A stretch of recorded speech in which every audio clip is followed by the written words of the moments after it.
ترجمان پاکستان تحریک انصاف نعیم الحق نے supreme court کے باہر ذرائع ابلاغ عامہ کے نمائندوں سے گفتگو کرتے ہوئے کہا، سچ کو دبا دیا جائے، جیسا کہ انہوں نے ماڈل ٹاؤن رپورٹ کو دبا دیا، جیسا کہ انہوں نے ڈان لیکس رپورٹ کو دبا دیا۔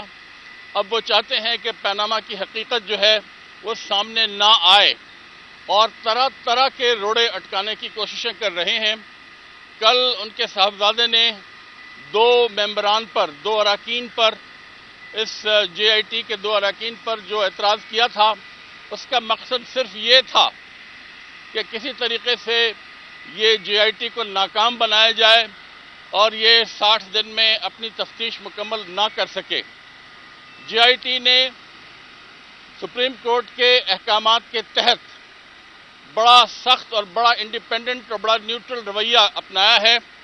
وہ سب کو بلا رہے ہیں اور ہمیں امید ہے کہ وہ تمام وہ لوگ جو پاناما اسکینڈل میں شامل تھے یا پاناما اسکینڈل کو چھپانے میں شامل تھے، ان کو جے آئی ٹی بلا کر ایک مکمل رپورٹ تیار کرے گی۔ ہمیں یقین ہے اور پوری قوم کو یقین ہے کہ عید کے بعد انشاءاللہ جے آئی ٹی کی جو رپورٹ آئے گی، اس کے بعد نواز شریف کی سیاست کا باب جو ہے وہ پاکستان سے ہمیشہ ہمیشہ کے لیے ختم ہو جائے گا۔ ترجمان پاکستان تحریک انصاف کا کہنا تھا، میں نواز شریف کو تنبیہ کرنا چاہتا ہوں کہ وہ اپنی حرکتیں چھوڑ دیں۔ جس طریقے سے انہوں نے اپنے بھائی جس نے 15 کے قریب لوگوں کو ماڈل ٹاؤن میں قتل کیا اس کو بچایا، ڈان لیکس کی سازش جو انہوں نے خود تیار کی تھی اس میں بچانے کی کوشش کی، ڈان لیکس کی رپورٹ چھپا دی، اور جس طریقے سے وہ پاناما میں یہ جے آئی ٹی پر جو دباؤ ڈال رہے ہیں، تحریک انصاف اس کی مذمت کرتی ہے اور ہم درخواست کریں گے، اور ہمیں درخواست کرنے کی بھی بلکہ ضرورت نہیں، کیونکہ مجھے پتہ ہے کہ سپریم کورٹ ہر بات کا نوٹس لے رہا ہے۔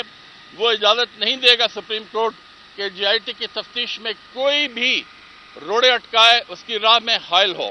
ترجمان پاکستان تحریک انصاف نعیم الحق نے مزید کہا، سازشوں کے تو یہ بادشاہ ہیں، یہ جب سے اقتدار میں آئے ہیں 30 سال سے سازشیں کرتے رہے ہیں۔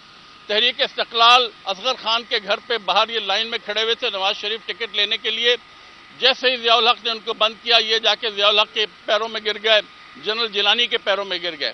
پھر انہوں نے پنجاب کے چیف منسٹر کی حیثیت سے پنجاب کے غریب عوام پر، مظلوم عوام پر کوڑے برسائے۔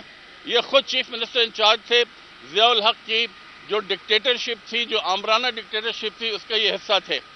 پھر جب ضیاء الحق نے جنیجو کو ڈسمس کیا وزیر اعظم سے، یہ اسی رات ضیاء الحق کے گھر پہنچ گئے کہ جی میں تو آپ کا خادم ہوں، یہ تو جو انتخابات تھے سن 85 کے، یہ تو جی جنیجو صاحب آ گئے تھے، مگر میں آپ کی خدمت کے لیے حاضر ہوں۔ پھر انہوں نے آئی ایس آئی سے پیسے لیے، الیکشن جیتنے کے لیے انہوں نے آئی ایس آئی کے اس وقت کے لوگوں کے ساتھ مل کے سازش کی۔ ان کی ساری عمر سازشوں میں گزر گئی ہے۔ انہوں نے اپنے اثاثے، پھر انہوں نے جھوٹ بولا۔ یہ کہتے ہیں، میں ان کو چیلنج کرتا ہوں کہ جی ہم نے 3 نسلوں کا حساب دے دیا ہے۔ میاں صاحب، بڑے میاں صاحب مرحوم، ان کے والد صاحب، انہوں نے جو باہر جائیداد بنائی اس کا حساب تو دیا نہیں۔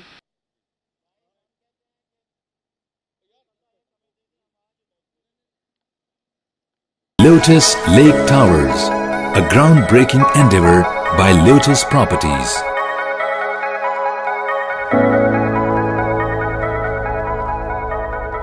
ملکی، بین الاقوامی، سماجی، سیاسی، تجارتی، ثقافتی، تفریحی، معلوماتی اور کھیلوں سے جڑی ہر چھوٹی بڑی خبر کا مرکز TNN TV۔